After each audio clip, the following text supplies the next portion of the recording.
So I heard that we sold out of our free merchandise called Darth Vida. You don't sell out of free merchandise. I heard you ran out. Yes. Love you. Love you too.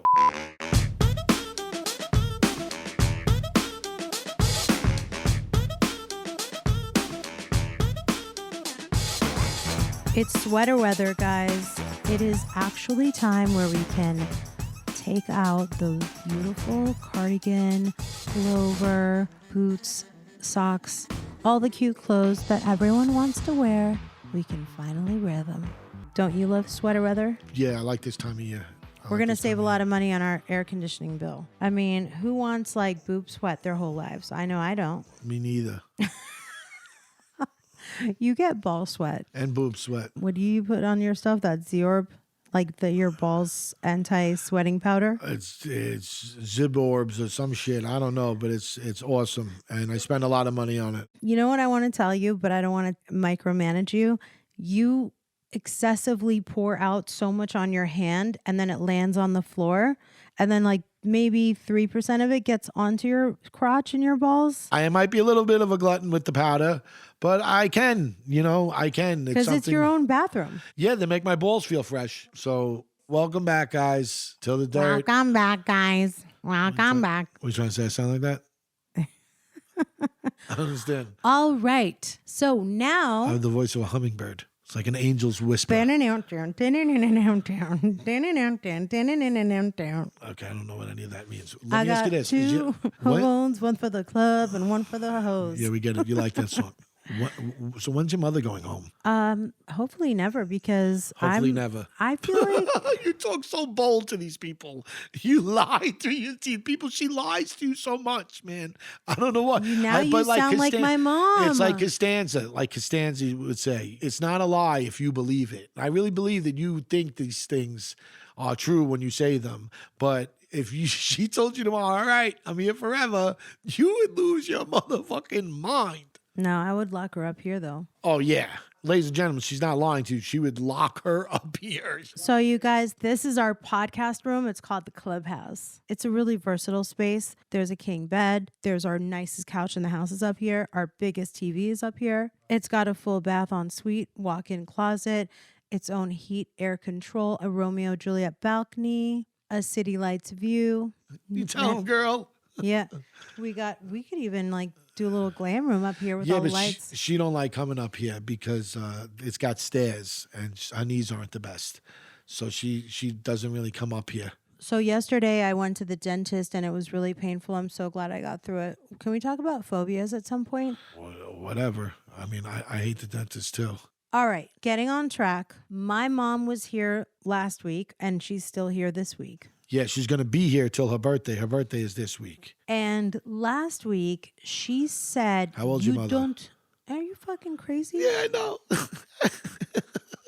How old are you? Oh, man. How old are you? That's like a funny question. How much do you weigh? How many hairs do you have on your head? I'm 42 years old. Okay. I weigh 223, and I'm bald as, an eagle. Lex Luthor. But I'm not really bald. Actually, it's the camera that makes me look bald. In real life, there's no as you can tell, on I have a beautiful, lush, full mane like Fabio or Samson from the Bible. Are they bald people? No, Samson, his strength was in his hair. So I don't know what you're talking about. So last week, my mom had the nerve to say, "You don't know me at all." Okay. Yeah. I don't even know if we should use is there like a rewind where we could compare how much my "you don't know me at all" sounds like hers? Oh, we would definitely pass the taste test, dude. You don't know me at all. Oh, for sure. If you ever had one of those sick houses or, the next level security where we're going, that voice activation shit, you could definitely get into our bank accounts, our safety deposit boxes, I'm like all her. that shit. You sound just like if you're in different rooms and each of them were calling to true. you, I would be like, yo, I don't know who the fuck it is. Because who's on fire? all if of my mom's fire, family, I wouldn't know who to save first. They all get so freaked out. They're like, "Oh my God, you sound so much like her." Yeah. Can we get a playback, Narjun, of last week's Vida saying, "You don't know me at all. You don't know me at all." Okay, so now I wanna clap back at Vida Okay, with bring some it. shit. Bring the thunder, man. Listen, Girl, the good thing about this podcast. I might have came out of your vagina, but I know a thing about you. One of the good things about this podcast is you do have the ability now to settle those scores. You could get that payback I'm for gonna all those clap years back. where she's kind of bullied you and taking your lunch money. You know what I mean? Like you Yeah, could get because payback you guys now. are really loud and you do take a lot of my lunches. No, I just mean that she's thorough. She's like Debo from Friday, bro. Like she'll take your bike. How She am I can be gonna- ruthless when she wants to be, and you've been dealing with that your whole life. And it's your mother.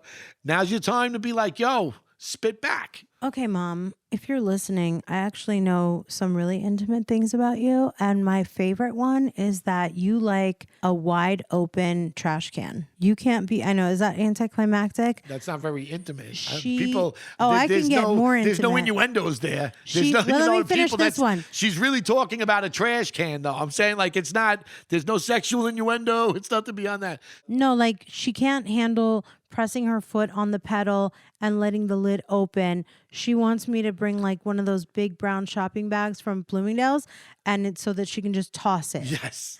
That's that. Yes. Um, And it bothers her.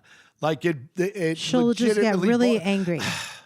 Jesus. You're, You get into that, son? that triggers me. Oh man, I bet. Jesus. It triggers me. And I barely know the broad compared to you. Jesus. When she drops that Jesus. Oh, Jesus. But that's not Jesus. she really thinks you, and that when she thinks that you are the stupidest person in the history of stupid people. I can't when take this. when she drops that Jesus, when you hear the Jesus, it's that she the height thinks of you're her an idiot. frustration. Yeah, no, it's the height of her frustration, her and she thinks like you're a dumbass. discontent. Yeah, man. Displeasure. Put it this way: Jesus doesn't approve. You know what I mean? That's right. Yeah. I want to say more complaints. Okay. So she constantly complains that it's too cold. The second that she's not cold, she'll complain that it's way too hot. I have to control all the vents. We have to pull out the ladders and close vents that are anywhere in the rooms that like she likes I to see go in. dead people cold. Like she's shivering in the corner. Like what is wrong with you? She talks to her dog obsessively. Like I want to call CPS on her dog. So, by the way, she heard our podcast and she goes, "Oh, so all you do is talk about me? Your podcast is all about me." Like she talks to herself with Like not a a bit of whole shyness. conversation. Not a bit of shyness Not either. quiet, You know, loud, like she's outdoor not, voice. No embarrassment. You know Outdoor what I mean? Like I voice. walk into I'm a son-in-law. She don't want me to think that, she's a little crazy. She's having a full-on fledged conversation and doesn't even acknowledge that you just walked in and out of the room and goes back on. With facial expressions. Tommy and I deliver her hot coffee with cream and a Splenda every morning. And you cannot offer it too early to her because then she'll be like grossly offended. Grossly. No, it's too early for coffee. And you should know that. Right. You No. You should know No, that. now? Yeah. How you can have coffee now? But then 5 minutes passes and I'm here she's every like, day. When have you seen me drink "Mom, coffee this early? Coffee? Where? You don't have coffee in this town? So it's one extreme or the other. Yeah, So man. I give her coffee You and got then like she a goes 3-minute outside interval where you could do it right. You know what I and mean? she's like, I take my coffee and my croissant in the garden. I can't believe, we made a commitment and a promise to these people to be real and honest. And I can't believe, I thought you were going to tell what happened the other day when she lit up a doobie snack in the middle of the kitchen like it was, we were at Woodstock. She just was like, what are you doing? The little guy was coming home from school in 20 minutes. What was going on? What was she thinking? So she thought that she was nauseous and she wasn't sure what was going on. She goes, last time, Tommy, either I smoke marijuana cigarette and I felt better or I had Advil. I don't know which one it was. Let me try marijuana cigarette. Tommy, do you have a marijuana cigarette? He goes, no, I'm all out because it was Sunday Night Football the day before. Then she goes, okay. And she like goes back and waits like a little rabbit. like a little bunny rabbit, like it was Easter. Yes. Like hop, hop, hop, hop, Waiting hop. for, yes, bugs waiting for a carrot. Absolutely. And Absolutely. then you go to the store, immediately return with 2 packs of marijuana cigarettes. For her. Homegirl lights up like Snoop Dogg right in the middle of the kitchen with a little like metal ashtray from Iran with the little arabesque lines, hand painted enamel. And I'm like, mother, what the fuck are you doing? All the windows are closed. It smells like Cypress Hill is up in here. She really did. And bro. I go, our son will be back in a few minutes. And she goes, oh, it's just 3 puff. Just 3 puff. Just 3 puff. I go, okay, mom, not Puff, puff. too many puff. Oh my Puff, God. puff, yeah, Vida. So then Oh. I put it out. Yeah, she put it out, man. But I put it the whole out. house reeked of it, bro. The whole house. It was not Crazy. okay. She's Anyway. a trip, man. She's a trip. Yeah. Do you have any anyway. more complaints? Oh, yeah, I can never stop. What else you got? She also breaks the remote every like other minute. The Every remote time control she's needs here, a she fucks software up the update. TV. Every time she's here, she breaks the TV, man. Every time without fail. And she goes into a full-on, full-blown panic when the fucking TV don't work. Tommy, the TV's it's doing it again. Yeah, give me the fucking remote. I know why it's doing it again. Oh, look, 3,400 people like my picture on Instagram. Well, yeah, I listen. She does. I don't think that it's fair that we just sit here and pile on Vida I do. because, you know, Because she's a legend. I think that we should at least come back with 5 things that we do like about her. Oh, She's, so wait, you guys, can we skip the good things about Vida and then go I to... don't want to skip saying nice things about your mother after we just shit on her for 10 minutes. I think we should say a few nice things about your mother. I know she's great for my ego because she eats like a horse. Anything I cook, she takes down, dude. But if I don't deliver my best, she's going to let me know. She's not just going to fall on a grenade and eat something that she doesn't like. If it's not my best, she's going to tell me. And more often than not, I'll know. Like what? What'll she say? No. This Will she is say- not your best? She will say this is not your It best. was okay. And yeah, it's oh, there you go. It was a little dry. I like it. Oh, man. Usually the ribs is more juicy. It's activating my PTSD, bro. You know what I mean? Like, I feel like she's here. I feel like she's here. No, coming dude, down I on only have one compliment for her. Only She's one. one of a kind. I Only love her one. to death. And that's it. Like, That's I it. love her. That's only one compliment. She's a lot. She gives her grandson her best every hour that she I can. never thought I would love him so so much. much. Never thought. Never thought. I I don't even didn't like know. children. I Thanks, don't. Mom. I'm so. I When don't it even like comes, kids. I'm cool. I don't I'm even cool. like children. I was always I when am it comes cool. to children. Thanks, Mom. But I Mom, love you him. can put that in a card. Ding ding. Yeah, Vida should work for Hallmark. All right, this is so fun because I don't even know how many years ago this was. There came the time that Tommy and I bit the dust and decided, Bit the dust. well, that's what they say when people get married. Who does? Another one bites the dust. Okay. It's a super old-fashioned term before your time. Get with it. I forgot how Don't old be you a, are. don't be a millennial. Don't be a Gen Zer. Have Won't some be a Gen Zer. have some chutzpah. Okay. The time came that our leases were up, and Tommy and I decided that we actually had the balls to move in together. We gave up both of our apartments. We moved into the condo that I owned all my life, which was a squeeze because we had really nice places. I mean, I did.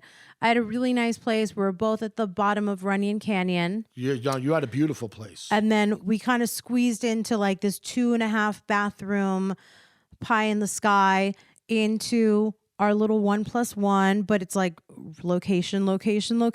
And it was going to be down the hall from my dad, downstairs from my mom. Cameras were up for whatever season that was. It was a really stressful time. Yeah, the hope was that her father would get better enough that he could come back and move into his unit down the hall and that we could always be there checking on him. And We had logistics. We had personal logistics. We had leases up. We had a lot of balls in the air, and our hearts were in the best place. yeah, and again, the cameras were up, so it adds to a whole new level of stress. There was a day that my mom walked in and she saw all the boxes, and she decided that the boxes were still unpacked for too long, and she went off on you. No, she went off on you, and I went off on her. Yes.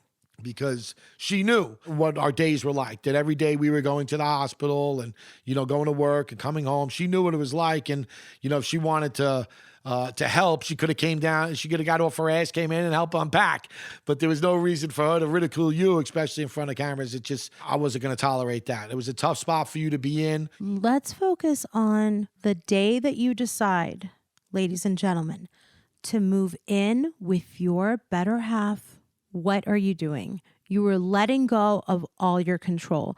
You were forfeiting the person that you formerly knew, because now both of your names are going to be getting to the same place for mail. You're sharing your electric bill. You're sharing your refrigerator. You might even be sharing a bathroom and a bin for your clothing. Like you're sharing your idiosyncrasies more than anything else. Is the little things. You have one key. You might have one clicker for the garage. You might have to decide which one of you gets the space in the garage and which one has to move your car before you get ticketed. Yeah. Like there's so many things. Yeah, like the woman's, that's ever going to be the woman's, that she's going to have to run out every morning before the ticket guy comes. What if you have tandem spaces and then you go downstairs to go to work and you were the last one in and you're blocking someone Gotta in? Gotta move them. How many people do you think the average person lives with before they take the plunge? I don't think people move in with multiple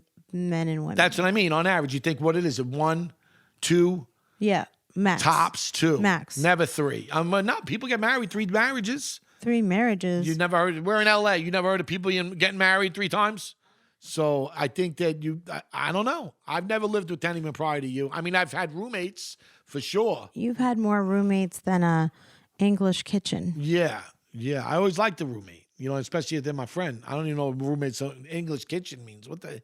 You're really bringing them out of the wheelhouse tonight, huh? Yeah. Yeah, but okay. You only lived on your own. You never lived with another dude, right? You ever come close? No, never. Yeah.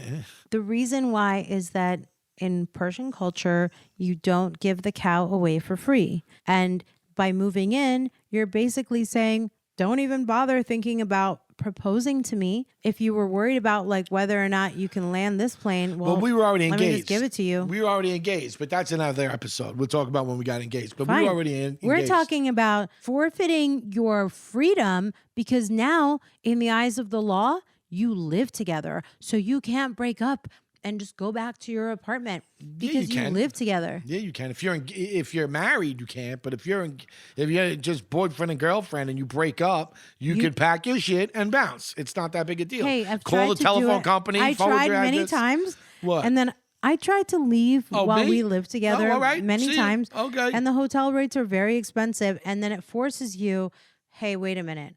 One night plus that 10% city tax and the 10% hotel tax.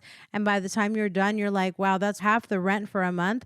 I'd better stick around and work this out. So that's the good and bad thing about moving in together is you actually are forced to work out your problems. Yeah, but problems are also going to come. When you're just dating and you go back to your neutral places, if we got into fights or I could still, all right, I'm going to go back to my place. There's none of that now. And, again, the show is filming, her father's sick, mother's upstairs. This is like a bonfire of crazy shit that we just stepped into willingly. And, here we are again. Married with a baby, worked out. So we put our relationship to the test We're again. Married with a baby at No, this I'm saying point? not then. I'm saying today, right now. Here we are, married, been together for a while with a baby. So, it worked. Even putting ourselves to that test willingly, it worked and we came through it. Tommy, look at me in my eyes. I love you. Okay. So at the point where you are giving up your apartment on Kings Road, tell me what was going through your mind that you were willing to give up your freedom? Because you might paint it out like it's just sharing a house or apartment, but in reality is a lot more than that. You can't actually... For me, it's different because I actually, again, since my mother's died, I've lived with people. You know, I've had like 2 occasions. So you're saying it was I've not... had 2 occasions where I've had my own place. And even that instance, I had someone move in with me that they didn't pay me rent just because I don't like to come. You know, there's definitely days where I want to be by myself and I'm moody and I want to just go sit in a room and leave me the fuck alone. But for the most part, I like to come home to somebody. And, you know, you were my best friend. And, you know, you still are. But I mean, in that moment, you know, Jamie had passed, you know, to Dubai. Like, I didn't really have anybody else out here. I looked forward to moving in with you. I didn't think of it like that. I look forward to be able to say, all right, every day I'm going to be able to come home and be with you. I hear you loud and clear. So for us, it was opposite. Yes. I'm thinking this is such a huge thing because I've never had roommates and I certainly have never lived with another man before.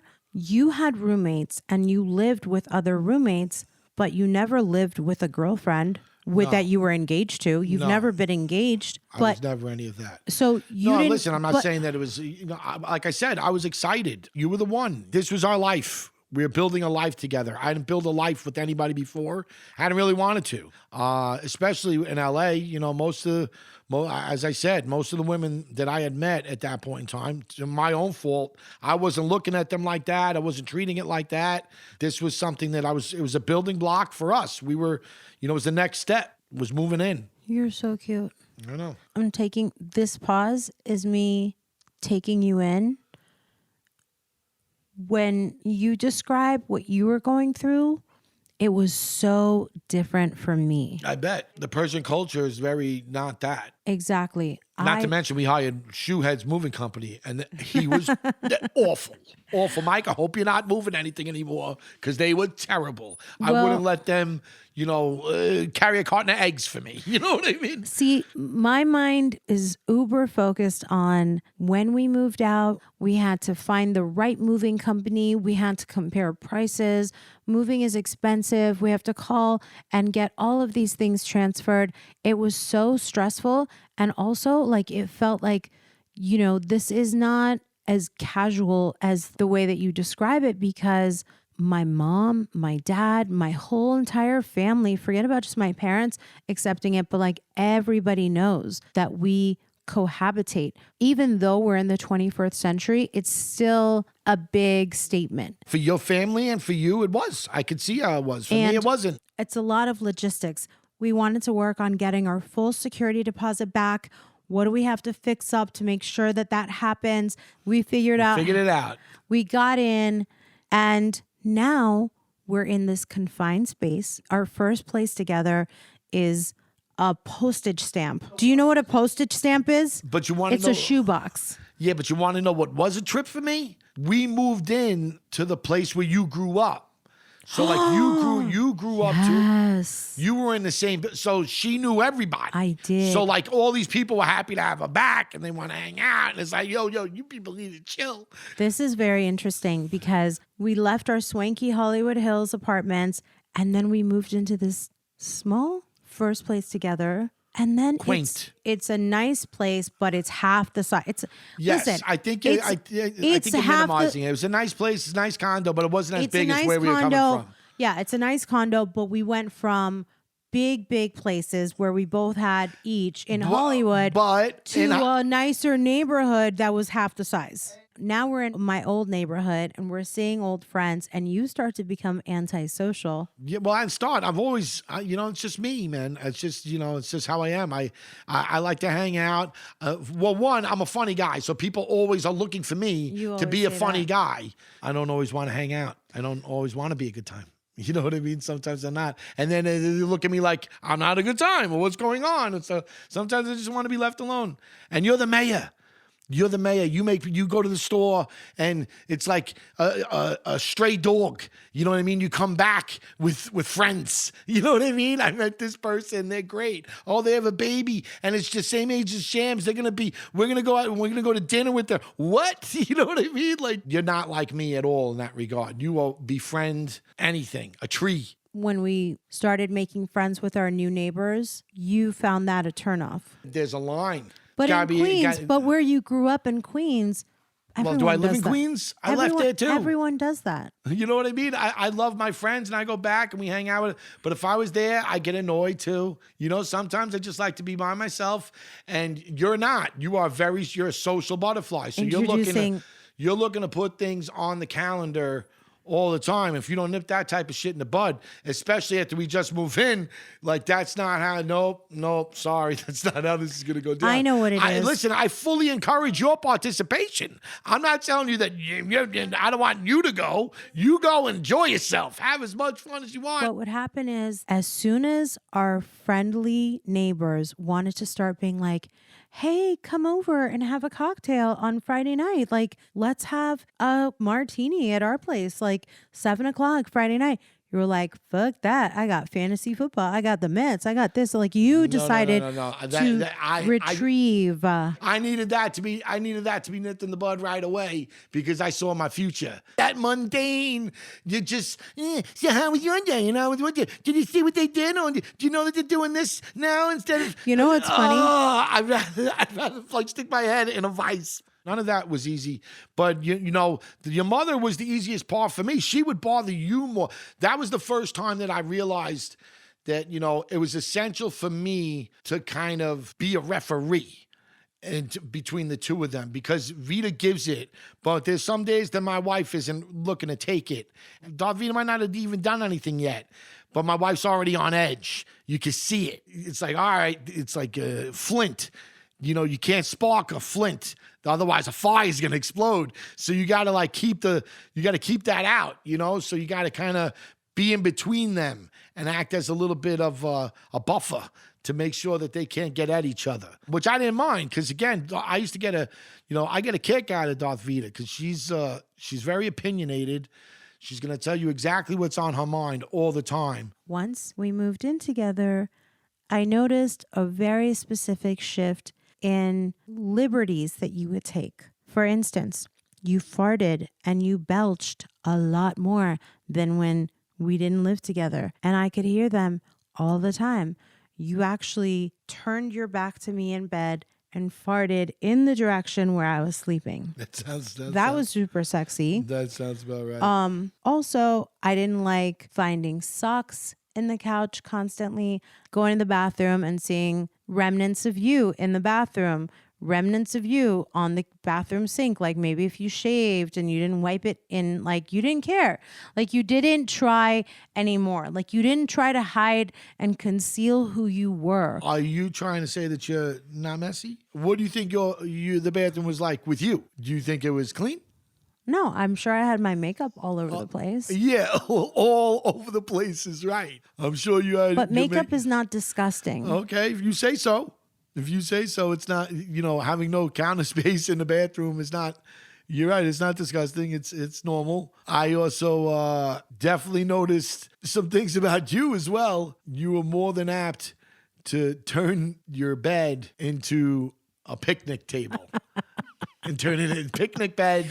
Okay. Like, all right, cool. I don't have to eat in the kitchen anymore. Well, we're home here now. I'll eat in bed. So all the meals became picnic bed. The thing is that our living room was like one of those formal cocktail sitting rooms. So then all of a sudden I was like, I don't want to eat there. But again, she lived here. This was her condo that she moved back. So you could tell she was just right back in her wheelhouse. Like this is what she used to do. She'd get in bed.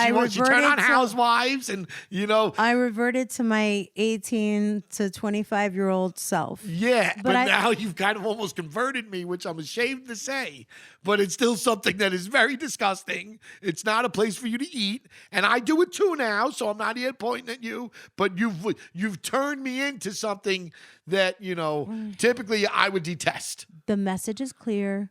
We robbed each other of the luster of that beginning of the relationship, right? Like we stopped being clean. Yes, I will say the The punches were pulled. You know, there's rom-coms, like 150 rom-coms where you move in and one of you is wearing overalls with paint splatter and you kiss each other and you're putting up pictures. You get some paint on your nose. Look at you. And the other one dabs it off and kisses your nose. And then you like put a frame and you're so proud. And the puppy runs in paint and he gets paint all over the house. Oh my God, look at this. Oh my God, look at this. None of that. It wasn't this. Your father's had fucking 8 strokes. Your fucking nutmeg mom's upstairs. You know what I mean? We got fucking shit everywhere. It definitely was not rom-com. It was definitely not. There was no They haven't starring written role. this rom-com yet. I think the same guy that wrote Saw would write the rom-com for what we moved into, right? Like that's what all right. Yeah, absolutely. Oh, here, cool. Here's a grenade. What's the name of that Freddy Krueger guy? Wes Cravens. Yes. To this day, sometimes I wish you wouldn't belch so deep-throatedly and like multi-octavely. Listen, sometimes in bed when you're snoring, you don't think you're farting too? A snore is different. No, yeah, but not when it's coming out of your butt. No, that's a come fart. on, don't lie. I'm not lying. Tommy, you don't know. Look at me. Look at me. I think you've never farted in your sleep? Yeah, I think I've never farted in my sleep because I don't fart in real life. In the famous words of Chris Rock, when you start to date someone, you're not dating the real person. You date their representative. You're dating the representative. It's very true. So the moment you realize that you got into a fight, that you can't drive home in a huff and you can't drive away and go to your own place, and you're too embarrassed to drive to a friend's house because you're like, what the fuck am I going to say? I can't get along. But even that, it's just a Band-Aid on a bullet wound. You still got to go back home. Right. You know what I mean? You can have go to to the explain friend. yourself to other people. Or if I wanted to go to my parents, they'd be like, well, what happened? And then you're making it bigger. Yeah. And by the way, there were nights that we got into these fights where I thought the only way that I can teach him a lesson and make our relationship better is if I leave.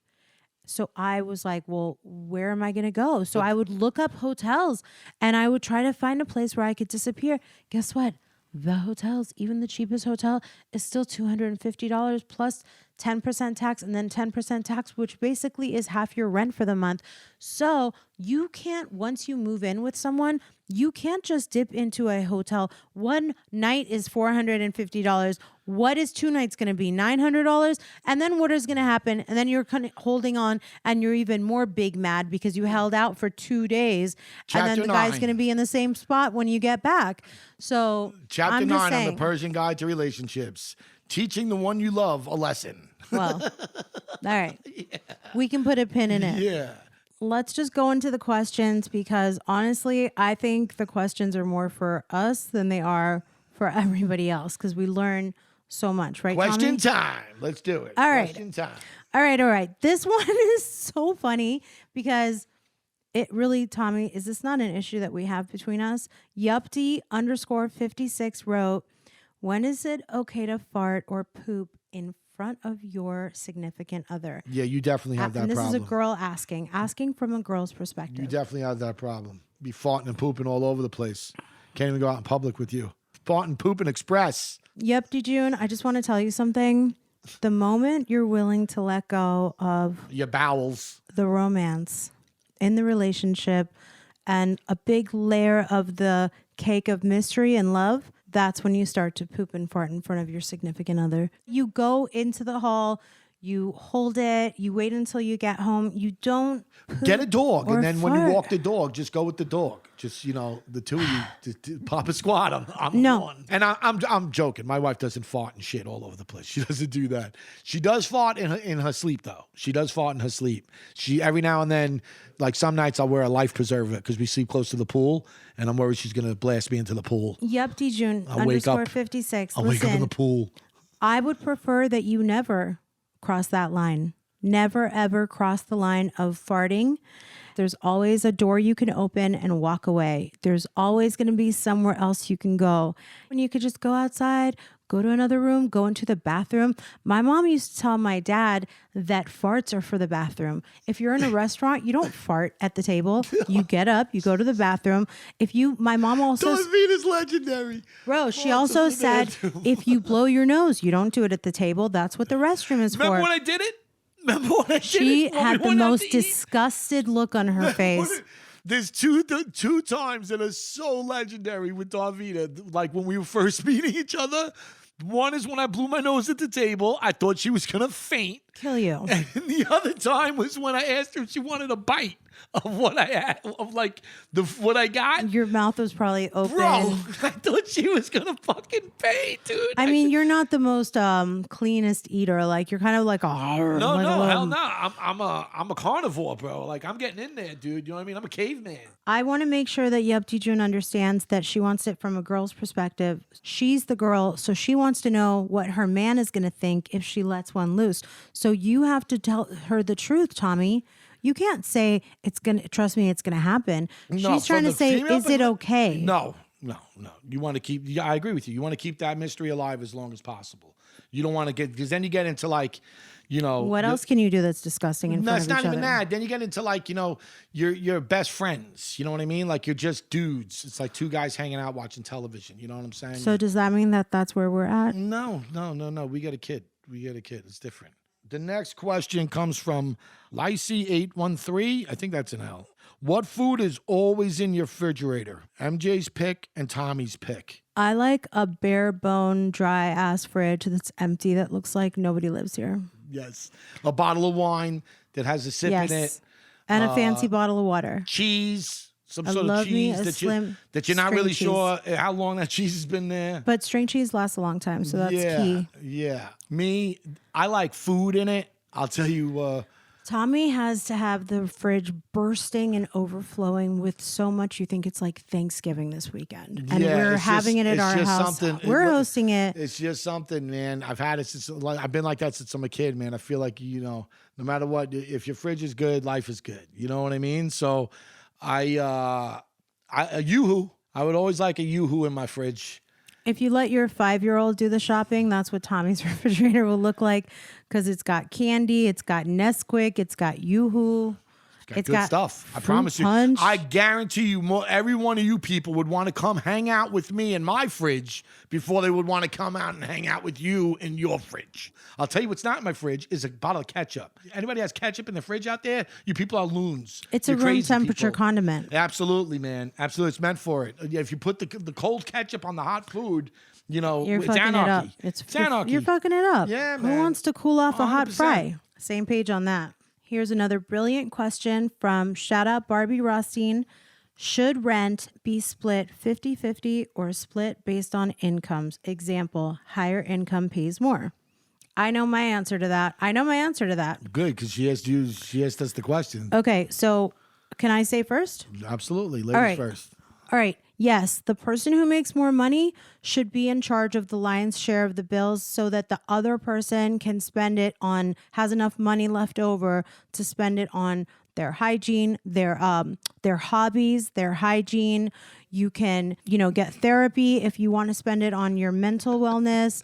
You can do nice things for your significant other so that you're not always strapped for cash. Your hobbies and your hygiene, so you can take a bath.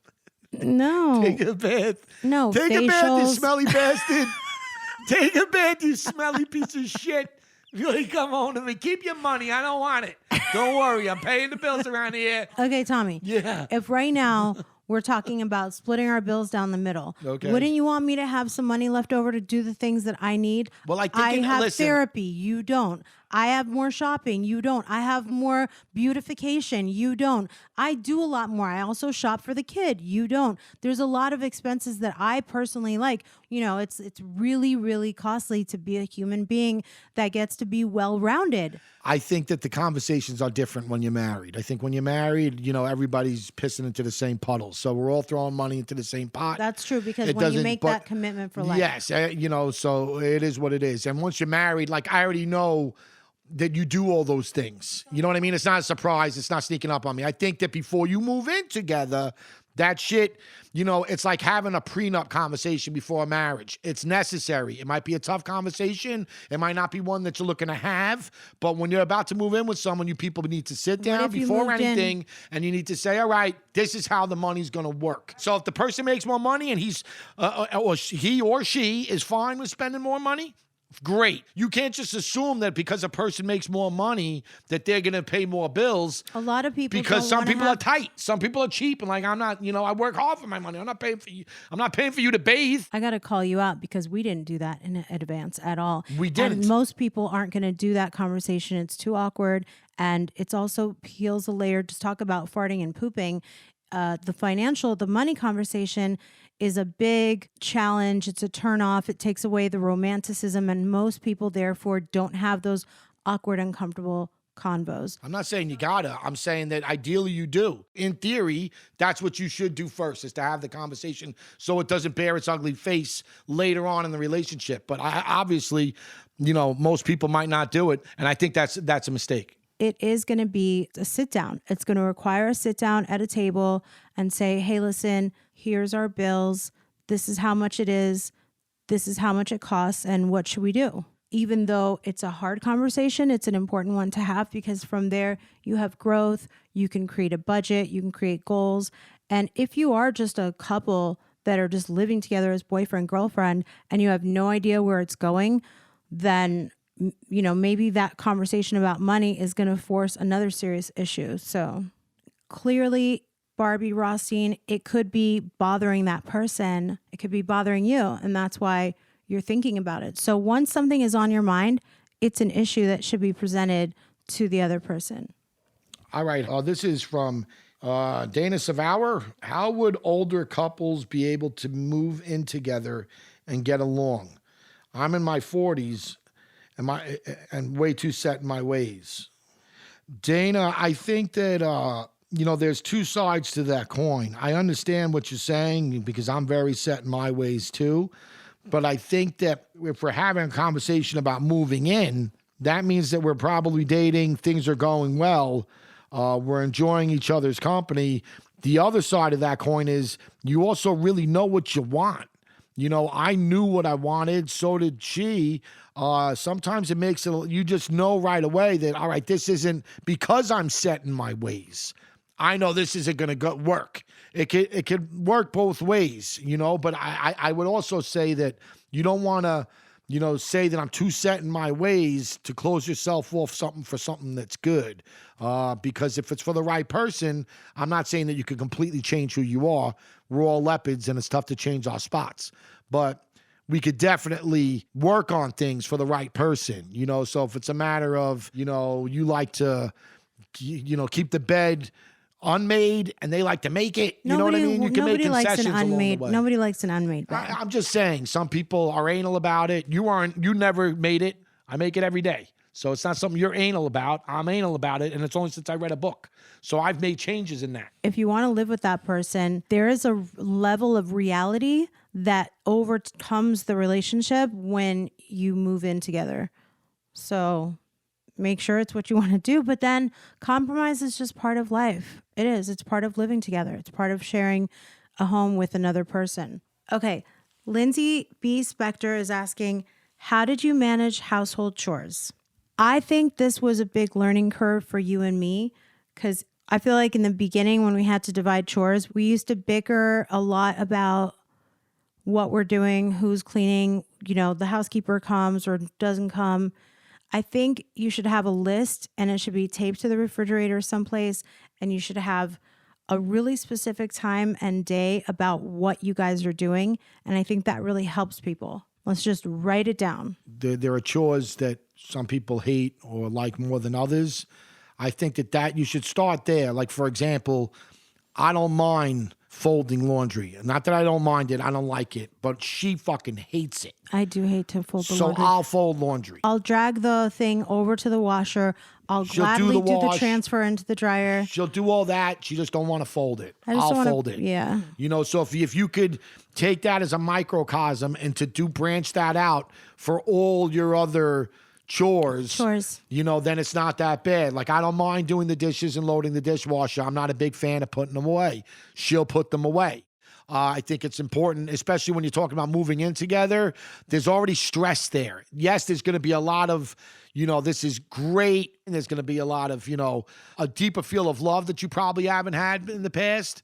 But at the same point in time, there's going to be a lot of stress involved there because you still have the other things in your outside life. And now you're living together and, she might put things that you're not used to and you might do the same to her. So it's a little bit more of a stressful situation. So if you could augment that stress in any way by creating a list, so doing any of that stuff, I think it's smart. I agree with you. The moral of the story today is pull up a chair to the dining table and write this stuff down. I agree What with are we you. doing? Or at least have a conversation. That would definitely be the moral of today's episode or these questions. They're all asking different things, but they all have the same answer. You guys need to sit down and you need to talk it out because I think you'll feel better. They're all difficult conversations. It's all stuff that no one wants to talk about, and it's unavoidable. Yeah. I'm like Dr. Phil and you're like Dr. Joyce Brothers. We're giving advice from hindsight. Yeah, so it's coming from like, in that moment, we didn't do any of that shit either. And I'm telling you that we should have. There were fights and things that came across or bickering or things that, popped up that would have been easily avoidable if she and I just sat down and bullshitted a little bit about these type of things before it ever came to a head.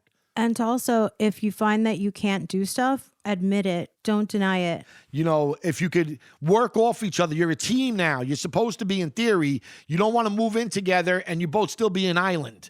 So if you move in together, even if you're not getting married, even if you're not having the kids, you want to be a unit, you want to be a team, and two good teams, play off of each other.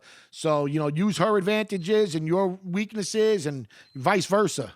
All right, before we get out of here, I got actually some real positive news this week. For those of you that don't know, when my wife went through what she went through in the hospital, I made some promises to the universe, and one of them was to do better and be better. So I started this book club, and it's, I want to take it to the next level.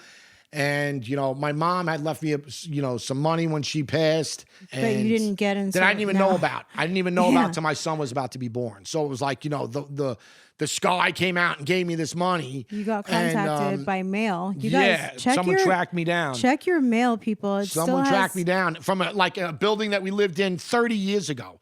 But whatever, long story short, I got some scratch. I got some money, and I used that money to set up a nonprofit. It's for Fight Club, for books, for kids out there that can't afford books. I have, 30 families, 80 kids. I want to turn that up a notch this year. So if you're someone out there, you have some books, you want to donate them to me, please get them to me. I will get them to children, I promise you. And going forward, I'm going to be able to set up a website and whatnot where if you guys want to make a donation and help us out, we'll be able to do that too. So I'm real excited about it. Like I said, it's something really that I hope proud that of my you, son... babe. And I hope my son will be proud of me too. We are both super proud of you. Awesome. The psychic told me today that when our kid gets old enough to start telling us what we're doing wrong, we got to be ready for that. So we got to get our shit together sooner than later. Yeah. Yeah. So all the details of how you could get books to me or if you want to get involved will be in the description of this week's episode. And so there'll be more information out there as we go forward on our social as well. So again, I want to thank anybody that's ever donated a book to me. I wouldn't be able to do it without you folks. And like I said, this year I'd like to turn it up a notch. So if you could, like I said, send another book, tell a friend, there are kids out there that could use them. Awesome. I'm super proud of you and Shams is proud of you. We're very excited about it. Yes. So we'll see you next week and peace, guys. Thank you guys so much for listening to another episode of Till the Dirt with Tommy and MJ. We're so happy you're coming on this journey with us. It would mean so much to us if you would rate our show, give us 5 stars, leave a nice comment, and subscribe so that you can stay up to date with all our new episodes. You could also follow us on all platforms at Till the Dirt with Tommy and MJ. See you next week.